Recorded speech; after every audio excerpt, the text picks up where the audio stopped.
이번 영상에서는 BJT 바이어스 회로인데 그 에미터 저항을 가지고 있는 우리는 일명 에미터 피드백 바이어스라고도 얘기를 하는 안정된 그런 바이어스 회로를 소개하도록 하겠습니다.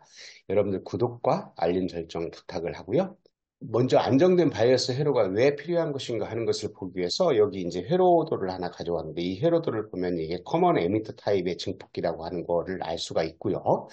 베이스 쪽에 신호하고 이와 같이 바이어스를 걸어서 입력으로 이제 동작을 시키고 이 입력에 의해서 이제 출력이 나오는데 그 출력이라고 하는 게 출력 전류가 IC이고 VCE라고 하는 것이 출력 전압이 됩니다.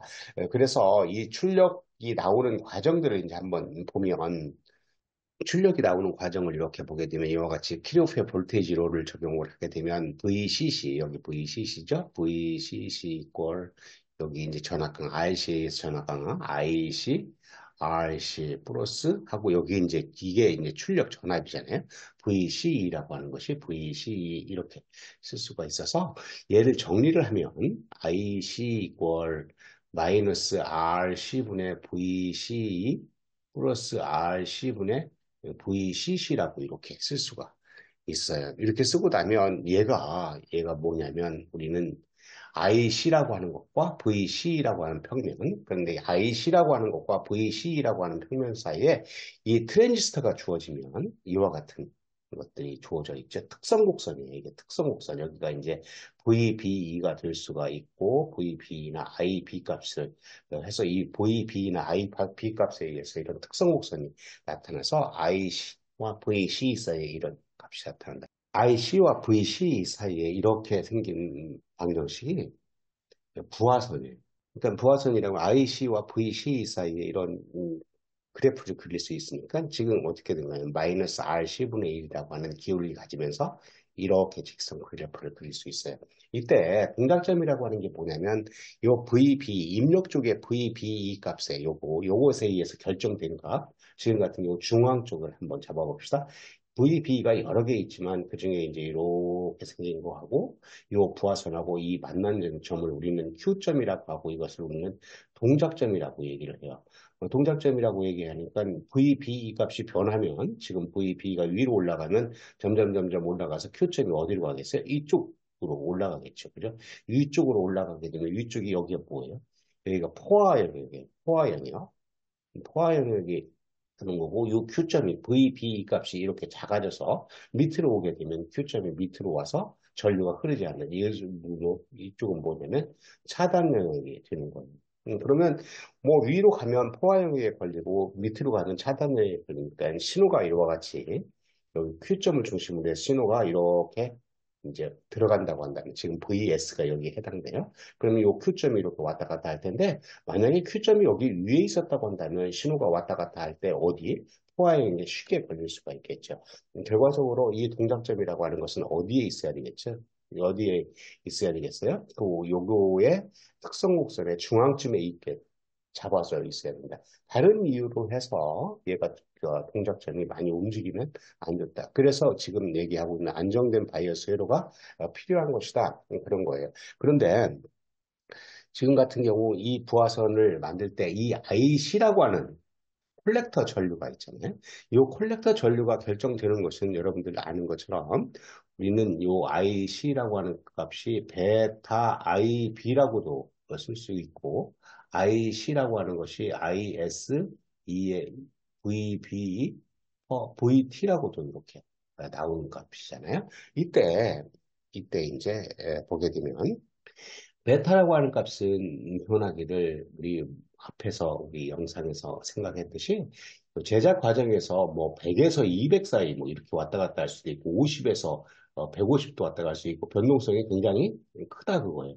그리고 또 한 가지는 베타 값이 온도 T에 따라서의 값이 변한다. 요 값이 변하게 되면 요 값이 변하게 되면 IC 값이 변해서 얘가 이제 변동성이 너무 크다. 그러면 얘는 이제 불안정하게 되는 거죠. 그래서 결과적으로 우리가 원하는 것은 이렇게 많은 변동성이 있는 베타 값에 둔감하게 만드는 그런 회로가 필요하다 하는 것이고, 지금 요인 IC가 이제 VB에 따라서 이렇게 하는 거더라도 지수함수이기 때문에 VB가 조금 변하더라도 조금 변하더라도 요 IC 값은 크게 변하는 그런 것들이 들리는 거죠. 결과적으로 또 여기서도 뭐예요? VBE 값에 VBE 변화 값에 뭐 어떻게 만들어야 된다? 둔감하게 만들어야 된다. 결과적으로 우리는 뭐라고 얘기를 할 수가 있는 거냐면 안정된 바이어스 회로가 필요한 이유는 우리 베타 값하고 VBE 값에 따라서 요 IC 값이 크게 변동을 하게 되면 IC 값이 크게 변동하면 어떻게 돼요? 동작점이 이렇게 왔다 갔다 할 수 있는 그런 값이 된다. 이 동작점이 움직이게 되면 아까 얘기했던 것처럼 쉽게 그 포화 영역이나 차단 영역으로 넘어갈 수 있기 때문에 됐다. 결과적으로 이것의 변화에 어떻게 해야 된다? 둔감하게 만들어야 된다 하는 게 이제 그 이유가 되겠죠. 트랜지스터로 이제 IC가 아니고 이와 같이 개별 소자로 만든 그런 둔감한 것들을 만들기 위해서는 어떻게 하면 되는 거냐면 요 에미터 쪽에 RE라고 하는 저항을 달아서 하는 것이 중에 하나가 되겠어요. 이것을 우리는 에미터 피드백 바이어스라고 얘기도 하고 앞에 제목은 우리는 에미터 저항을 갖는 그런 BJT 바이어스로다 이렇게 얘기를 했어요. 이걸 이제 우리는 해석을 이제 해봐야 되는데 왜 그런 것인가 하는 것을 이제 한번 봐야 되는데 그것을 보기 위해서는 여기 이제 R1, R2가 이렇게 붙어 있기 때문에 이것을 이제 다시 한번 그림을 그려야 돼요. 그 다시 한번 그림을 그린다고 하는 것은 어떻게 하는 거냐면 여기를 이렇게 끊고 태분안의 정리에 의해서 이렇게 태분안의 정리해서 얘를 이제 다시 한번 그려야 돼. 태분안 정리라고 하는 걸 여러분들 아는 것처럼 끊고 이쪽으로 들여다봐서 어떤 거? 전압원과 그 등가 저항으로 나타내야죠. 이걸 끊고 보게 되면 여기에 걸리는 전압이 VTH가 돼서 여기에 태분하는 정환압 VTH인데 여기서는 베이스 쪽에 걸려 있으니까 그 값을 VBB라고 이렇게 합시다. 그리고 이제 여기에 태분한 이제 저항값이 이렇게 되어 있는 VTH라고 많이 표시를 하는데 여기 베이스 쪽에 걸려 있으니까 RB라고 이렇게 씁시다. 그러면 이 값을 이렇게 쓰고 R2 저항하고 VBB 이렇게 한 다음에 마찬가지로 여기는 이제 RC 여기에 VCC 이렇게 쓸 텐데 VCC 값을 이렇게 쓸 텐데 RB라고 하는 저항은 태분하는 정리에서 이렇게 들여다보면 R1과 R2가 서로 병렬로 되어 있는 거고요. VBB라고 하는 것은 여기 이제 걸려 있는 전압이니까 이 값은 R1 플러스 R2분의 R2 VCC라고 하는 값을 쓸 수가 있을 거예요. 혹시 여러분들 이 과정 모르면 한번 태분안의 정리를 다시 한번 이제 봐야 돼요. 이렇게 생긴 회로를 해석하는 데는 꼭 필요한 그런 과정이기 때문에 이렇게 생긴 것을 갖다 놓고 여기에 태분안의 정리에서 한 것을 갖다 놓고 이렇게 이제 그 회로를 해석한다고 한다면 이렇게 키리오프의 볼테이지로를 적용하게 되는 거죠. 그러면 우리는 여기서 쓸 수 있게 쓸 수 있는 것이 VBB는 여기에 흐르는 전류값이 이제 IB 값이 베이스 전류니까 IBRB 여기에 전압 강화가 일어날 VBB는 IBRB 이렇게 쓸 수 있고 여기 베이스와 에미터 사이에 VBE 값 이렇게 쓸 수가 있어요. 플러스 이 VBE 플러스 여기가 여기 RE에 의해서 이제 전압 강화가 일어나니까 여기 흐르는 전류값을 우리는 IE라고 하죠. 플러스 IE RE 이렇게 쓸 수가 있어요. 이때 IB라고 하는 값은 뭐로 표시를 할 수 있는 거냐면 베타 플러스 1분의 IE라고 이렇게 쓸 수가 있죠. 이 값이니까 여기다 갖다 대입하고 정리를 하게 되면 IE라고 하는 전류값은 VBB에서 VB를 빼니까 VBB 마이너스 VB가 이제 분자가 될 거고 I라고 하는 값은 어떻게 되겠어요? 그 여기 R2 또 놓치면 R2분의 R2 플러스 베타 플러스 1분의 RB라고 하는 저항값이 되겠죠? 이렇게 생긴 수식을 이제 우리는 얻을 수가 있어요. 이 수식에서 이제 보게 되면 우리가 원하는 게 뭐냐면 안정된 바이어스 회로니까 안정된 바이어스 회로라고 하는 것은 무엇을 얘기를 했냐면 베타하고 VBE에 어떻게 둔감하게 해야 된다 하는 것, 둔감하게 만든다. 그럼 이 수식에서 IE라고 하는 전류는 IC하고 굉장히 밀접한 관계에 있는 거죠. IE가 IC 플러스 IB인데 IC 값이 대부분 큰 전류 값이기 때문에 이 IE 값이 안정되면 되는 거예요. 그 안정되려고 한다면 어떻게 돼야 돼요? 요 VBB라고 하는 것은 일정한 값인 거고, VB라고 하는 값은 아까 보니까 조금 변화에 의해서 IC 값이 크게 변동한다 그랬고, RE라고 하는 저항값은 일정한 값이고, RB 저항값도 일정한, 베타 플러스 1에서 베타 값이 변동한다고 얘기를 했으니까, 요 수식에서 얘가 IE라고 하는 값이 안정되기 위해서는 어떻게 되면 될 것 같으냐면, VBB가 VBE보다 굉장히 크다 하는 거하고, 그리고 RE라고 하는 저항이 굉장히 크기를 베타 플러스 1분의 RB라고 하는 값보다 굉장히 크다고 하는 두 가지 조건을 만족하면 얘가 굉장히 안정된 바이어스 신호를, 전류값을 나타낼 것이다 하는 것을 알 수가 있습니다. 그래서 지금 같은 경우 R2라고 하는 저항에 의해서 이와 같은 소식을 얻었기 때문에 R2라고 하는 효과가 이렇게 나타난다 하는 것을 알 수가 있습니다. 여기서 문제가 있기를 이와 같이 VPB가 VB보다 엄청나게 크다고 하는데 VPB가 계속 커지면 문제가 있어요. VPB가 계속 커지면 우리는 IE 값이 커지고 IC 값이 커져서 여기 콜렉터 쪽에 이제 전압이 이제 낮아지는 거죠. 여기 이제 전압 강화가 많이 일어났기 때문에 콜렉터 쪽에 전압이 낮아지면 VCB 값, 여기 콜렉터와 베이스 사이에 전압이 작아져서 어디로 넘어가냐면 포화 영역으로 자꾸 가게 돼요. 포화영역으로 가게 되면 우리는 동작점이 앞에서 본 것처럼 우리 스윙할 수 있는 입력 신호에 의해서 이렇게 움직일 수 있는 범위가 좁아들기 때문에 가운데 있어야 되는데 좁아들기 때문에 뭐가 작아진다? 볼테이지 게인, 전압 이득이 작아지는 그런 문제점이 있어요. 그래서 이와 같이 에미터 피드백 바이어스 회로를 설계를 할 때는 경험 법칙이라고 하는 것에 의해서 이와 같이 VB 값이 하나씩 크게 만드는 그런 거 말고 우리는 적당히 타협을 해야 되는 그런 조건이 생긴다. 그 타협 조건을 이제 한번 다음에 보도록 하겠습니다. 앞에 생각한 에미터 피드백 바이어스 회로를 이제 정리를 하면 우리 R2라고 하는 저항을 이렇게 붙이게 되면 우리 그 회로를 풀어봤죠. 그 회로를 풀어봐서 이제 둔감 VB와 베타 변화에 둔감하기 위해서는 어떻게 돼야 된다?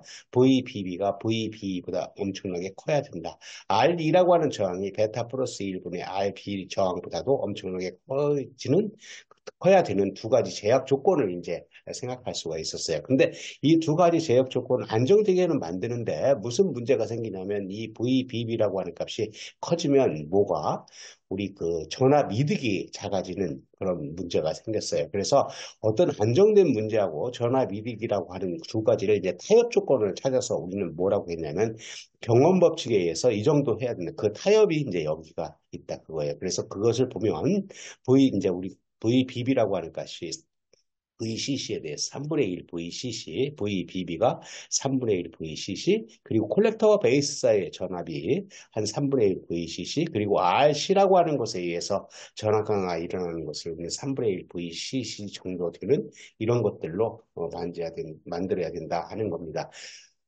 그래서 우리가 이제 이런 회로를 설계를 할 때는 이 경험 법칙에 따르게 이제 설계를 해야 되는 것들이죠. 다음으로 R2라고 하는 저항을 갖고 있는 에미터 피드백 바이어스 회로가 직관적으로 어떻게 해서 그 안정되는 것인가 하는 것을 한번 살펴보도록 하겠습니다. 어떤 베타나 VBE의 변화에 의해서 이제 여기 콜렉터 전류 IC 값이 한번 증가했다고 생각을 합시다. IC라고 하는 콜렉터 전류가 증가를 했다. 그러면 이제 여기 에미터 전류 IE라고 하는 값은 어떻게 되겠어요? IE라고 하는 것도 증가를 하겠죠. 그러면 IE라고 하는 값이 증가를 하면 R2라고 하는 저항의 그 전압 강화가 이제 커지니까 여기 VE라고 하는 요 에미터 전압 값이 VE라고 하는 값이 이제 증가를 하게 되겠죠. 그러면 우리는 여기 VB는 어떻게 되겠어요? VB라고 하는 값은 요 IB라고 하는 전류값이 작다고 한다면 R1과 R2에 의해서 전압 분배에 의해서 이제 결정이 돼요. VB 값이. 그러니까 R1과 R2가 결정이 돼 있으면 VB는 일정한 값이 되어 있다. 뭐 그것에 의해서 결정이 되는 값이니까. 그러면 베이스와 VB-VE 한 값이 VBE가 되는 거죠. 그런데 지금 같은 경우 얘는 일정하다고 한다면 VE가 증가를 했으니까 VB는 어떻게 됐어요? 감소를 하게 되어 있는 거죠. 결과적으로 IC라고 하는 콜렉터 전류가 올라가려고 한다면 VB가 감소가 됐으니까 IC는 IS2의 VB per VT였는데 결과적으로 IC가 올라가게 되면 VB가 감소를 이게 VB가 감소를 해서 얘를 내리려고 하는 방향으로 그러니까 콜렉터 전류가 올라가려고 하면 내리려고 하는 방향이 되는 거고 반대가 되겠죠. 또 이제 콜렉터 전류가 감소를 한다면 이게 감소하고 이것도 감소하고 이게 일정하게 되니까 이게 이제 VB가 올라가게 되겠죠. 그래서 콜렉터 전류가 올라가려고 하면 내리고 내려가려고 하면 올리는 그래서 안정되게 만드는 이것을 우리는 나중에 보면 네거티브 피드백이라고 해서 부교환 성질을 갖고 있어서 부교환 성질을 갖고 있으면 이제 회로가 안정화되는 것들이죠. 그렇게 직관적으로 우리가 생각을 할 수가 있습니다. 오늘 한 내용을 요약을 하면 이와 같은 회로에서 에미터 쪽에 R2라고 하는 저항을 붙여서 안정된 바이어스 회로를 얻을 수가 있었습니다. 근데 설계하는 과정에서 보게 되면 높은 그 전압 이득 같은 걸 얻으려고 한다면 앞에서 생각한 경험 법칙에 의해서 이제 설계를 해야 된다 해서 그거를 이제 바이어스 회로를 설계를 할 때는 안정된 거 플러스 전압 이득을 크게 얻을 수 있는 회로를 만들어야 된다 하는 것을 얘기를 했습니다. 오늘 여기서 마치기로 하고요. 여러분들 그 도움이 됐다면 구독과 알림 설정을 하게 되면 다음 영상도 용이하게 받아볼 수가 있겠습니다. 감사합니다.